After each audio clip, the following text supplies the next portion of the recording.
하나님 말씀 보겠습니다. 하나님 말씀 출애굽기 3장입니다. 하나님 말씀 출애굽기 3장 13절로 22절까지 말씀입니다.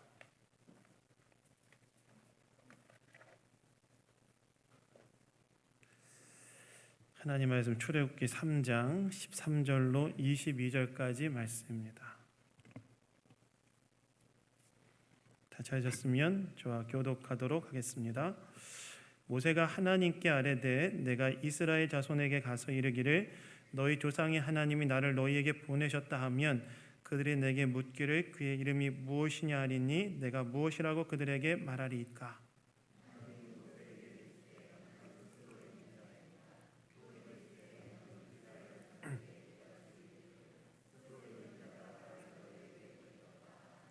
하나님이 또 모세에게 이르시되 너는 이스라엘 자손에게 이같이 이르기를 너희 조상의 하나님 여호와 곧 아브라함의 하나님 이삭의 하나님 야곱의 하나님께서 나를 너희에게 보내셨다 하라.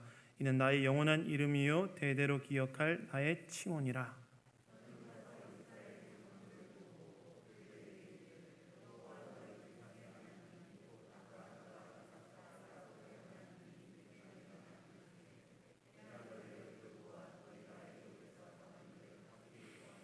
내가 말하였거니와 내가 너희를 애굽의 고난 중에서 인도하여 내어 젖과 꿀이 흐르는 땅 곧 가나안 족속, 헷 족속, 아모리 족속, 브리스 족속, 히위 족속, 여부수 족속의 땅으로 올라가게 하리라 하셨다 하면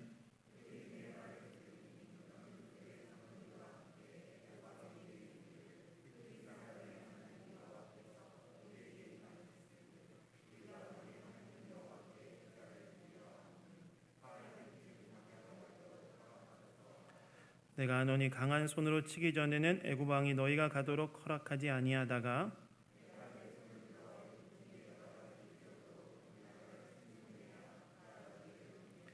내가 애굽 사람으로 이 백성에게 은혜를 입히게 할지라 너희가 나갈 때에 빈손으로 가지 아니하리니 여인들은 모두 그 이웃 사람과 및 자기 집에 거류하는 여인에게 은폐물과 금폐물과 의복을 구하여 너희의 자녀를 꾸미라. 너희는 애굽 사람들의 물품을 취하리라. 아멘. 하나님을 아는 지식이란 제목으로 하나님 말씀 나누기 원합니다. 여러분, 우리가 신앙생활을 잘하기 위해서는요 반드시 필요한 것이 있습니다. 저와 여러분이 신앙생활을 잘하기 위해서 반드시 필요한 것이 있는데 그게 무엇이냐면 우리의 신앙의 대상이 되는 하나님이 어떤 분이신지를 잘 알아야 됩니다.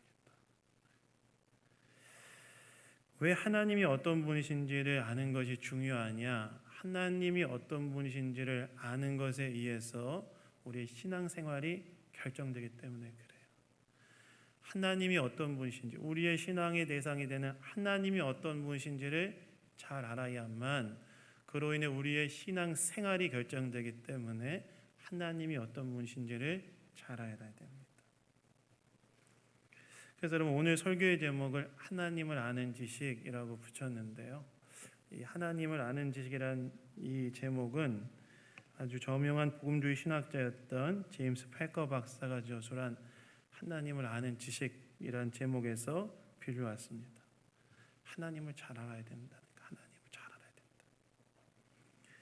그러면 하나님은 어떤 분이신가? 오늘 본문은 하나님께서 역사 속에서 처음으로 자신의 이름을 한 사람, 즉 모세에게 계시해 주시는 장면인데요. 오늘 말씀을 통해 하나님이 어떤 분이신지 이 주일 아침에 생각해 보기를 원합니다. 여러분, 오늘 본문을 이해하기 위해서는 오늘 본문의 장면에 대한 이해가 필요한데요. 오늘 본문은 간단하게 말하자면 하나님께서 애굽의 압제 가운데 고통받고 있는 이스라엘 백성들을 구원하기 위하여 모세를 부르시는 장면 중에 한 토막입니다. 하나님께서 이 애굽의 압제 가운데 고통받고 있는 이스라엘 자손들의 부르짖음을 들으시고 이제 그들을 구원하시기로 결정하시고 어떻게 하시냐면 이제 모세를 찾아가서 이제 모세를 부르시는데요. 오늘 본문은 그 부르심의 장면 중에 한 토막이라는 거예요. 오늘 본문은 이런 하나님의 부르심 앞에 있는 모세가 하나님께 한 가지 질문을 하면서 시작이 되는데, 하나님께 모세가 무엇이라고 질문합니까? 이렇게 질문하죠. 13절에 보시면 이렇게 나옵니다. 모세가 하나님께 아뢰되 내가 이스라엘 자손에게 가서 이르기를 너희의 조상의 하나님이 나를 너희에게 보내셨다 하면 그들이 내게 묻기를 그 이름이 무엇이냐 하리니 내가 무엇이라고 그들에게 말하리까? 라고 질문해요. 오늘 본문의 장면은 모세가 하나님께 뭔가를 질문하면서 시작을 한다는 거예요. 뭘 질문하냐? 모세가 애굽의 압제 가운데 있는 이스라엘 자손들을 구원하기 위해 그들에게 가서 조상의 하나님이 보내셨다고 하면 그들이 조상의 하나님의 이름을 물을 텐데 내가 뭐라고 답변해야 되냐고 질문했다는 거예요, 모세가. 여러분, 여기 한 가지 질문이 있죠. 어떤 질문이 있습니까? 왜 모세는 이스라엘 백성들이 조상의 하나님의 이름을 물을 것이라고 생각했냐는 거예요. 다시 말해서 왜 이스라엘 백성들은 하나님의 이름에 대해 모세에게 질문할 것이냐는 거예요. 왜 그랬을까요, 여러분? 왜 이스라엘 자손들은 모세가 왔을 때 조상의 하나님의 이름이 무엇이냐라고 물을 거라고 모세는 생각했을까요? 그 이유는 첫 번째는요, 중요한 의미가 있는데, 첫 번째는 하나님께서는 지금까지 한 번도 자신의 이름을 역사 속에 드러내신 적이 없기 때문에 그래요. 여러분들 하나님 이름 아시죠? 모르신다 그러면 큰일 납니다, 여러분. 하나님 이름 아시죠? 이스라엘 백성의 조상들인 아브라함과 이삭과 야곱에게도 하나님은 한 번도 자신의 이름을 지금까지 알려주신 적이 없으세요. 그래서 출애굽기 6장 3절에 보면 이렇게 나오죠.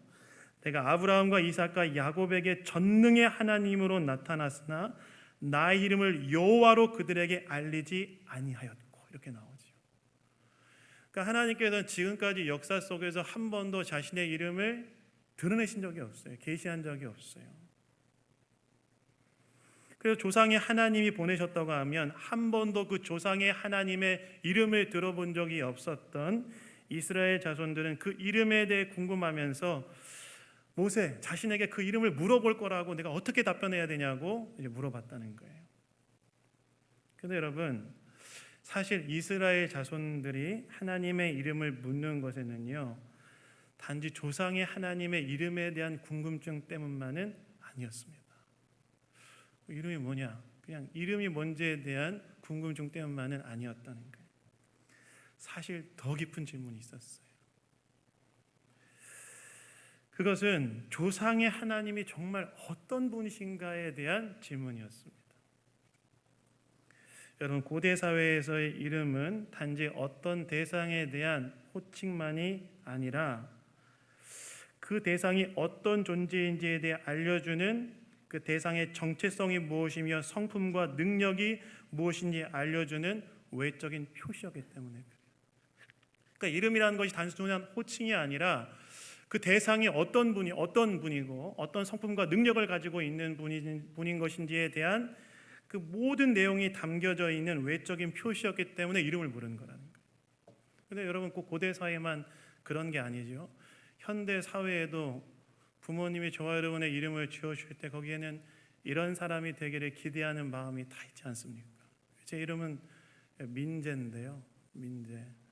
저희 아버지가 어떤 의미로 이름을 붙여주셨냐면 제가 하늘 민자에 심을 재자를 씁니다. 그래서 하늘을 심어라.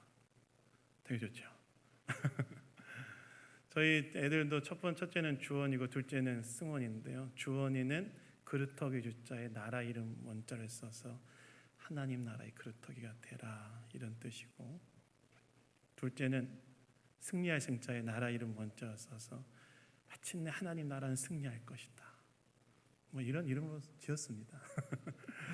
네. 저와 여러분의 이름에도, 또 저와 여러분이 자녀들에게 이름을 지어줄 때에도 그 사람이 어떻게 되기를 원하는 마음과 기대가 담겨 있는 것처럼 이스라엘 백성들이 모세에게 조상의 하나님이 보냈다고 하면 이름을 물을 텐데 그 이름을 묻는 이유는 하나님의 이름에 대한 궁금증을 넘어서 진짜 그 하나님은 어떤 분이시냐, 하나님은 어떤 분이시고 하나님은 어떤 성품과 능력을 갖고 계시는 분이신가에 대한 궁금증에 기초한 질문이었다는 거예요.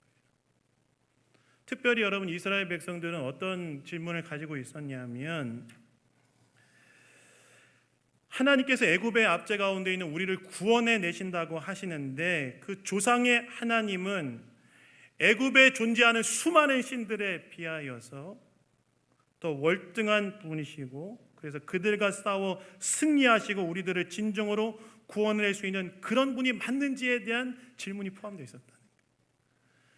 이스라엘 백성들이 애굽에서 노예 생활하면서 얼마나 많은 애굽의 신들을 봤겠어요. 태양신 라도 있었겠고 얼마나 많은 신들을 봤겠어요. 근데 모세가 와서 조상의 하나님이 너희를 구원해낼 것이다, 그래서 나를 보냈다라고 물었을 때에 이스라엘 백성들의 질문은 뭐였냐면, 과연 이 조상의 하나님이 이 애굽에 존재하는 그 수많은 애굽의 신들과 싸워서 이겨서 우리를 구원해낼 수 있는 그런 하나님이 맞는가? 이런 질문이 없지 않았겠습니까? 있지 않았겠습니까? 그래서 하나님의 이름을 물어본 거예요. 하나님은 어떤 분이십니까? 그래서 여러분, 오늘 본문에서 하나님께서 처음으로 자신의 이름을 모세에게 알려주시는데요, 하나님께서 무엇이라고 알려주십니까? 우리 14절 다 같이 한번 읽어보겠습니다. 14절 읽겠습니다. 시작. 하나님께서 모세에게 이르시되 나는 스스로 있는 자이니라. 또 이르시되 너는 이스라엘 자손에게 이르기를 스스로 있는 자가 나를 너희에게 보내셨다 하라. 이렇게 나오죠. 하나님께서 자신의 이름을 처음으로 모세라는 한 사람에게 알려주시는데, 하나님께서 자신의 이름을 뭐라고 말씀하세요? 이렇게 말씀하시죠. 나는 스스로 있는 자다. 하나님께서는 자신의 이름을 스스로 있는 자라고 말씀해 주셨다는 거예요. 여러분, 이 스스로 있는 자라는 이 말씀은 무슨 말씀일까요? 스스로 있는 자. 여러분, 이 말씀은요, 굉장히 묘한 의미를 가지고 있는 단어입니다. 이 원문을 히브리어 원문을 보시면 이게 1인칭 미완료 동사가 사용되어졌는데 아직 행동이 완료되지 않은 상태를 말해요. 즉, 하나님께서는 어떤 분이시냐면 처음과 끝도 없으신 분이시고, 과거에도 존재했고 현재에도 존재하고 미래에도 존재하실 분이시다, 그런 뜻입니다.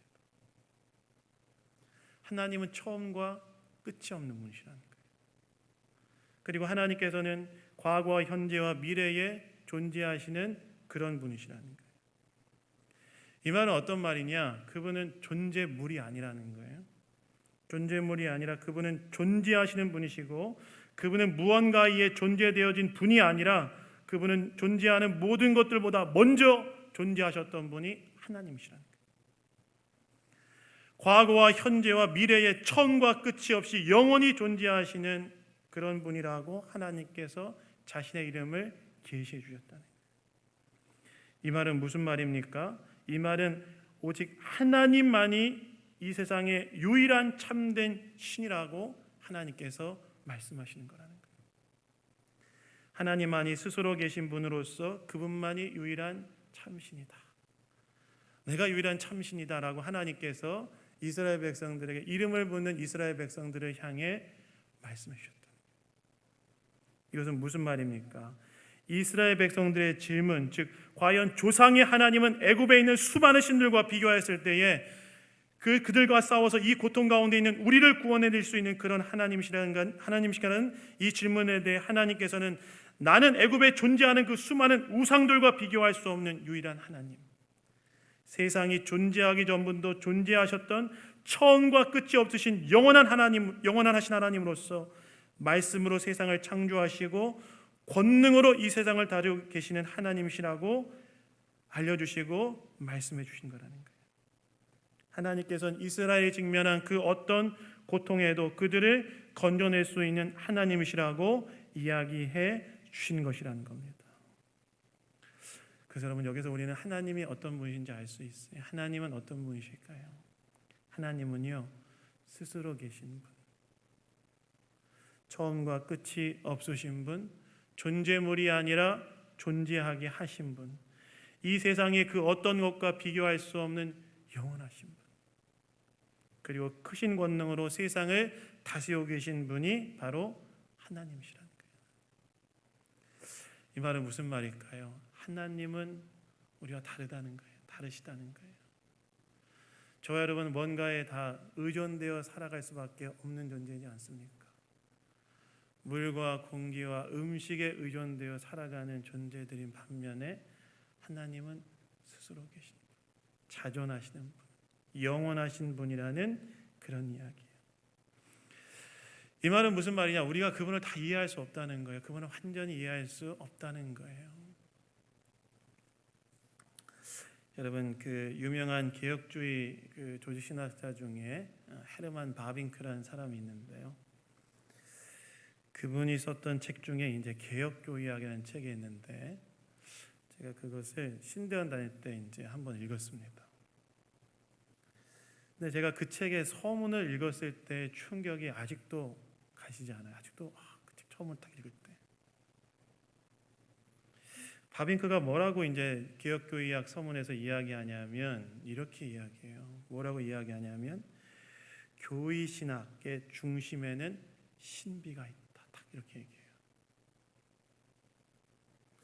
제가 왜 그 문장을 읽고 충격을 받았냐면 조직 신학이라는 게 뭐냐면 성경의 성경에 있는 내용들을 몇 가지 주제로 아주 체계적으로 정리하는 신학이 조직 신학이거든요. 뭐 하나님이 하나님, 뭐 예수님은 예수님, 구원이면 구원 이렇게 해가지고 몇 가지 주제로 체계적으로 성경의 내용들을 주제별로 체계적으로 정리하는 게 조직 신학인데, 이 탁월한 조직 신학자가 이 조직 신학의 책을 딱 시작하면서 뭐라고 이야기하냐면 조직 신학의 중심에는 신비가 있다 그러는 거예요. 충격을 받았습니다.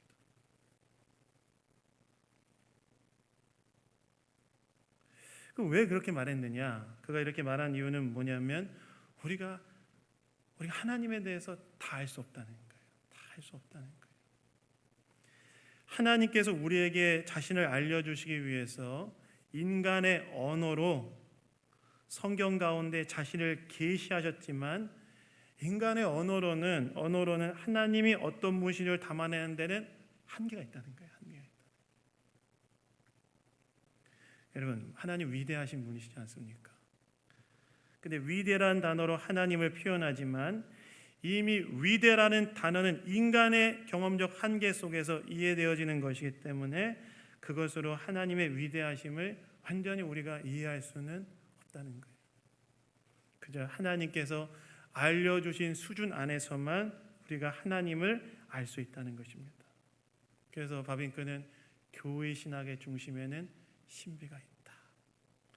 우리는 하나님을 완전히 알 수가 없습니다. 하나님이 알려주신 만큼만 하나님을 알 수 있습니다. 나는 그의 깊은 겸손이 있다는 거예요. 그래서 여러분, 스스로 계신 하나님, 그 영원하신 하나님 앞에 하나님에 대한 우리의 1차적인 태도가 무엇이 되어야 되는지 아십니까? 영원하신 하나님, 스스로 계신 하나님, 처음과 끝이 없으신 그 하나님 앞에 우리가 보여야 될 1차적인 태도, 그것은 바로 경외심인 거예요. 경외란 건 무엇입니까? 어떤 대상에 대한 깊은 존경과 사랑의 마음으로, 깊이 두려워하는 마음으로 그 존재 앞에 엎드려 있는 게 경외심이죠. 경외심. 하나님의 크심 앞에 내가 가지고 있는 이성으로는 하나님을 완전히 이해할 수 없는 분이라는 그 하나님의 크심 앞에서 우리가 보여야 될 1차적인 태도는 무엇이냐? 나 자신을 한없이 낮추어 그분에 대해서 경배하는 자세로 엎드려 있는 것. 그게 하나님 앞에 우리가 먼저 보여야 될 자세이자 태도라는 거예요. 그래서 여러분, 스스로 계신 하나님 앞에 우리 자신을 깊이 낮추고 그분을 경배하시는 저와 여러분 되기를 예수님 이름으로 축원합니다. 그래서 먼저 우리가 하나님 앞에 보여야 할 태도, 스스로 계신 분, 영원하신 하나님, 처음과 끝이 없으신 분, 인간의 이성으로 다 이해할 수 없고 헤아릴 수 없는 존재, 그 하나님 앞에 우리가 보여야 될 태도는 경외심입니다. 깊이 두려워하는 마음으로 엎드려 있는 것이다. 요즘은 하나님을 너무나 가볍게 대하는 태도가 사람들의 마음에, 심지어 성도들의 마음도 지배하는 것 같아요. 물론 하나님은 우리와 관계를 맺으시고 친밀하게 다가오시는 분이시긴 합니다. 그러나 여러분, 스스로 계신 하나님 앞에 우리가 보여야 될 1차적인 태도는 무엇이냐? 깊은 경외지심으로, 그분의 크심 앞에 내가 얼마나 작은 자인지를 깨닫고 나 자신을 한없이 낮추며 그분을 경배하는 경배자로 엎드려 있어야 된다. 여러분, 저 여러분은 하나님이 스스로 계신 분이라는 사실을 알고 그분에 대한 깊은 경외심으로 하나님을 경배하고 있습니까? 하나님이 얼마나 크신 분인지 알고 내 인간의 언어로 다 담아낼 수 없는, 이미 위대하다라고 표현했지만 인간의 위대함이란 언어 속에 다 담아낼 수 없는 크신 분이라는 사실을 알고 하나님에 대한 깊은 경외심 가운데 엎드려 있습니까? 그렇게 크신 하나님을 알고 깊은 경외심 가운데 그분을 경외하는 저와 여러분 되기를 예수님 이름으로 축원합니다. 근데 여러분, 오늘 본문을 보시면 하나님께서 자신의 이름을 스스로 있는 자라고 계시하시면서 한 가지 더 자신이 어떤 분이신지를 말씀해 주세요. 뭐라고 말씀하시냐면 15절에 보면 이렇게 말씀하시고, 우리 15절 다 같이 한번 읽어보겠습니다. 읽겠습니다. 시작. 하나님이 또 모세에게 이르시되 너는 이스라엘 자손에게 이같이 이르기를 너희 조상의 하나님 여호와 곧 아브라함의 하나님, 이삭의 하나님, 야곱의 하나님께 나를 너희에게 보내셨다 하라. 이는 나의 영원한 이름이요 대대로 기억할 나의 칭언이라. 하나님께서 스스로 있는 자라는 의미가 담겨진 자신의 이름을 다시 한번 명확하게 알려주시는데 뭐라고 말씀하시냐면 여호와다, 이렇게 알려주세요. 스스로 있는 자라는 히브리어 문장을 그 의미가 담긴 여호와라는 신의 이름, 즉 신명으로 바꾸어서 알려주신 것입니다. 하나님께서 역사 속에 자신의 이름을 처음으로 여호와로서 명확하게 사람들에게 알려주신 것이죠.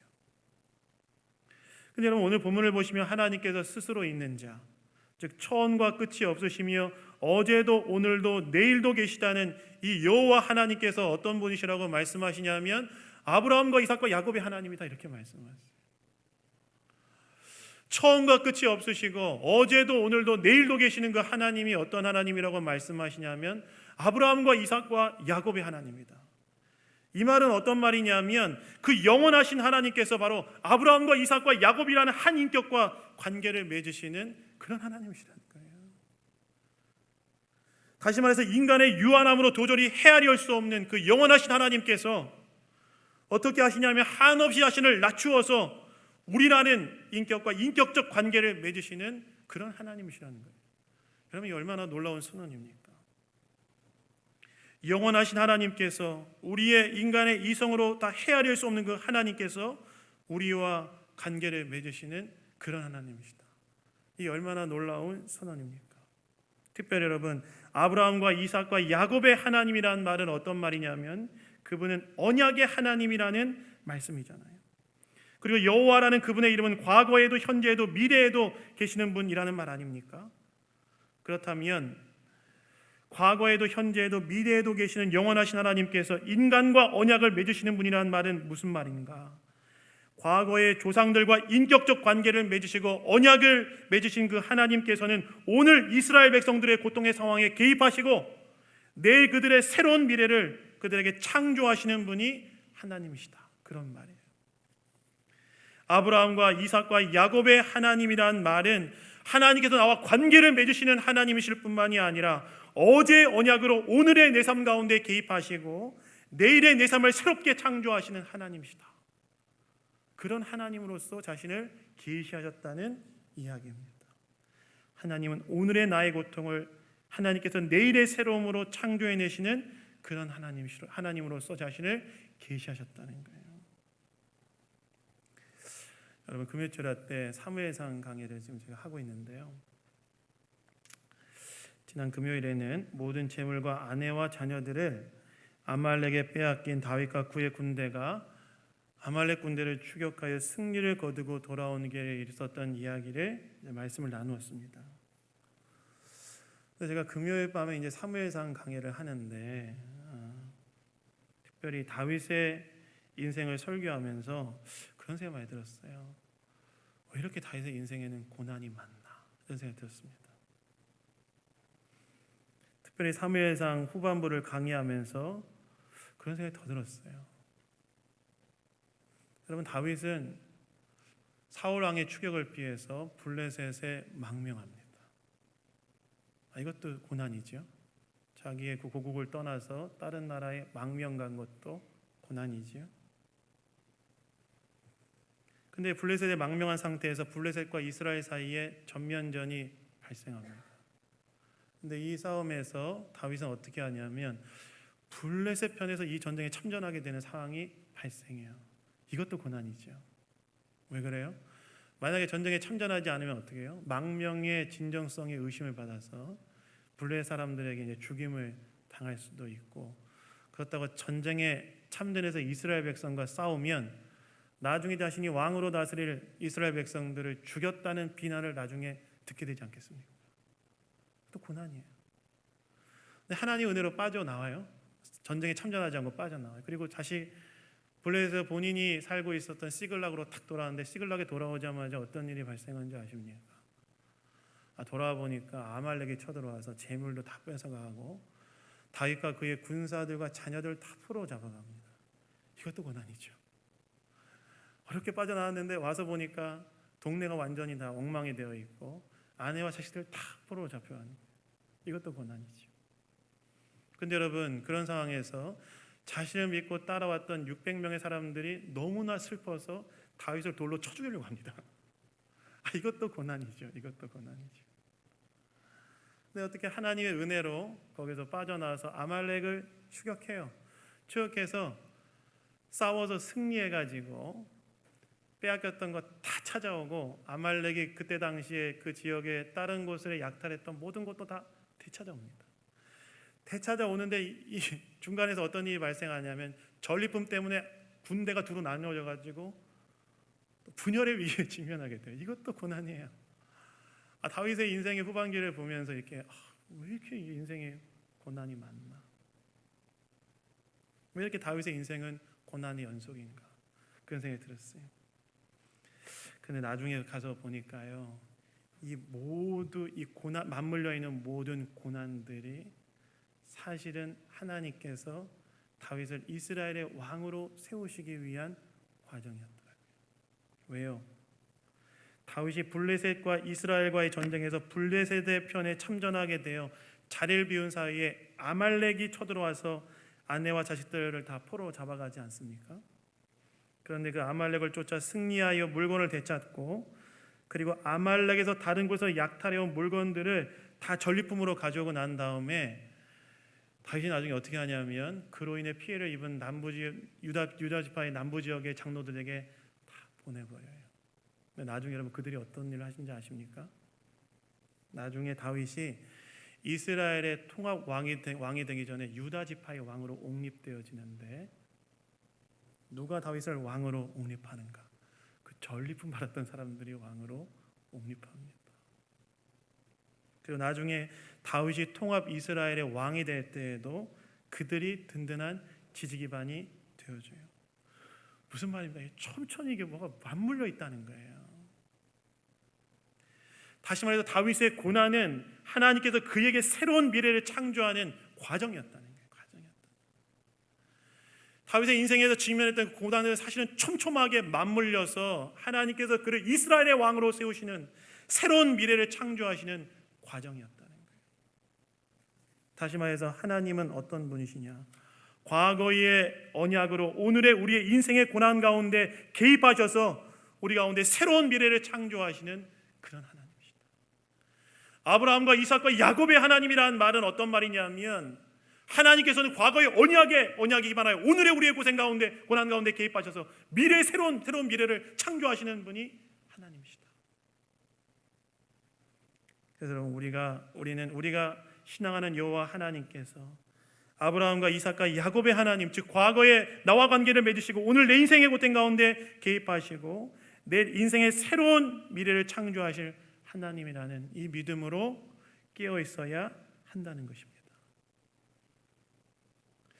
여러분, 오늘 제가 보니까 제가 우영우 이런 거 얘기 안 해가지고 다들 컨택 포인트를 잘 못 잡고 있는 게 아닌가. 우영우 끝났습니다. 여러분, 우영우 다 끝났습니다. 여러분, 저 여러분은 이런 하나님에 대한 신뢰가 있습니까? 과거에 저와 여러분과 맺은 언약, 예수 그리스도를 통해서 맺은 언약, 그리고 오늘 내 인생 가운데 하나님께서 개입하고 계시고 미래의 내 인생을 새롭게 창조하실 것이다. 그 하나님에 대한 믿음과 신뢰가 있습니까? 하나님께서는 그 하나님에 대한 믿음과 신뢰로 우리가 깨어있기를 원하신다는 거예요. 그것이 바로 여호와 하나님께서 아브라함과 이삭과 야곱의 하나님이시다. 나는 그분이 새롭게 주신 신명 가운데 우리에게 말씀하고 계신 거예요. 데이지라는 소설을 썼던 펄복의 어머니 캐롤라인은 이 네덜란드 청교도 신앙생활의 정신을 이어받은 분이었다고 하는데요. 이 펄복의 부모님은 이 선교사로서 중국에 딱 들어가셨었어요.